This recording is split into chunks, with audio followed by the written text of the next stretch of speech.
Olá pessoal! Esse é o nosso 17º vídeo sobre a teoria X barra da gramática gerativa e nesse vídeo nós vamos continuar falando sobre movimento de verbo. No último vídeo nós falamos sobre a estrutura de sentenças em que verbos auxiliares se movem da posição de núcleo de aspecto ou de núcleo de modalidade para a posição de núcleo de tempo. Nesses casos, isso acontece porque esses verbos estão codificando duas ou mais informações gramaticais simultaneamente. Estão codificando a informação de aspecto e a de tempo, estão codificando a informação de modalidade e a de tempo. E isso acontece através de uma combinação, de uma concatenação desse verbo com os dois núcleos gramaticais relevantes. No vídeo de hoje, nós vamos ver esse mesmo processo acontecendo com o verbo principal, em sentenças em que o único verbo, que é o verbo lexical, vai codificar tanto a informação lexical sobre o tipo do evento, quanto a informação gramatical do tempo da sentença. Em uma frase como Maria comprou uma bicicleta ontem, nós temos apenas um verbo, e o verbo comprar, comprou, aí codifica tanto o evento quanto o tempo. Na sentença João gostava muito de você, gostava codifica tanto o evento quanto o tempo da sentença. Então, nessa primeira sentença, Maria comprou uma bicicleta ontem, nós podemos perceber que o verbo comprou tem duas partes, dois elementos, que é o elemento compre, que é o que traz a raiz verbal e a ideia do evento, e o morfema ou, que codifica o tempo da sentença. Então, a representação da estrutura dessa sentença vai ser como na tela. Nós vamos ter o ou, o morfema ou, como núcleo do TP. Esse T vai pegar um VP como seu complemento. Nesse caso específico, o núcleo do VP vai ser o verbo comprar, que vai ter como seu complemento o DP, uma bicicleta. Vai ter como seu especificador o DP Maria. E nessa sentença especificamente nós temos também um adjunto, um advérbio, um ADVP, ontem, adjungido ao VP, como vocês veem na tela. Essa, então, corresponde à estrutura profunda da sentença. Para gerar estrutura superficial, acontecem duas operações sintáticas nessa estrutura. Existe o movimento do DP Maria da posição de especificador do VP para a posição de especificador do TP. Esse é um movimento que nós já tínhamos visto, que corresponde a esse DP, que é agente de comprar, ser promovido a sujeito da sentença, estabelecendo a relação de concordância com o tempo.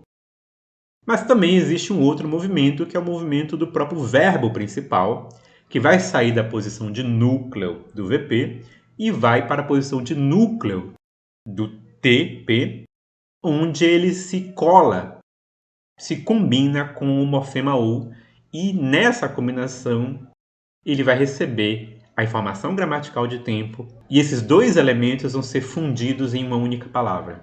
Lembrando que em cada um desses movimentos nós temos um vestígio sendo deixado na posição de origem do movimento com um índice, que é o mesmo índice que a gente vai atribuir ao elemento que se moveu, para ficar claro que essa posição era ocupada pelo elemento movido.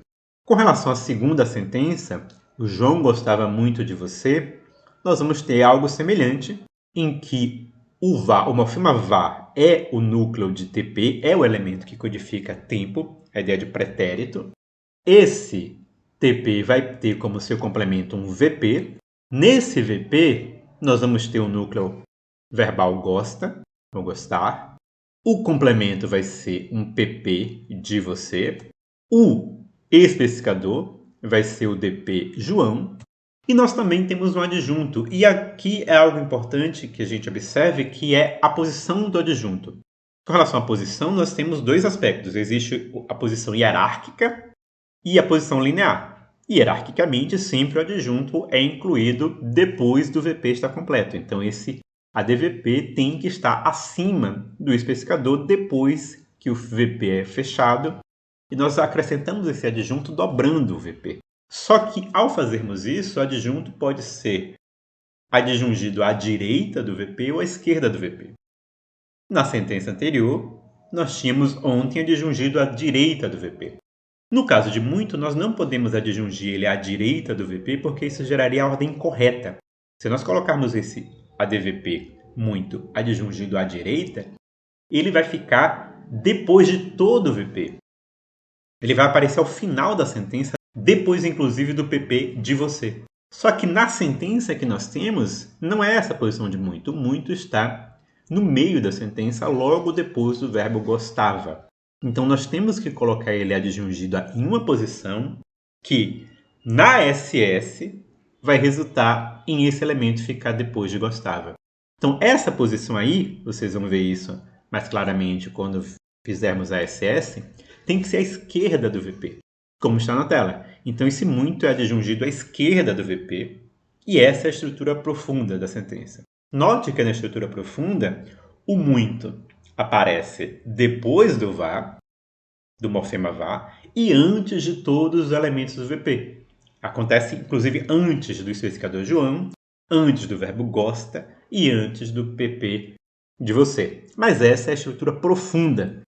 Para gerar a estrutura superficial a partir dessa estrutura, nós vamos ter novamente duas operações sintáticas.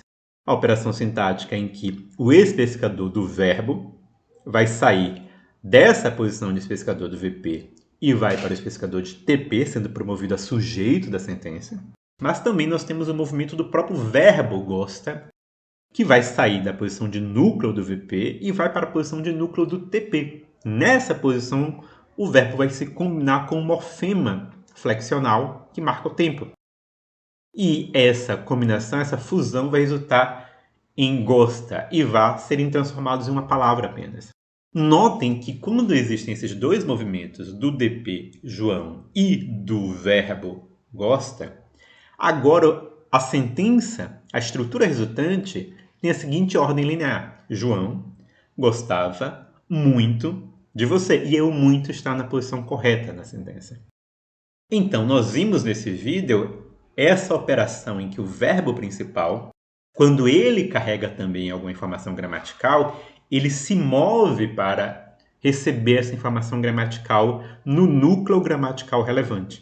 Esse movimento é chamado de movimento V para T, ou V para I de inflectional, de flexão, e é um movimento que é muito estudado nas línguas porque é uma operação sintática que diferencia muitas línguas. Existem línguas em que nós temos uma morfologia verbal rica e, consequentemente, vai haver o movimento do verbo para o núcleo T, para pegar essa flexão.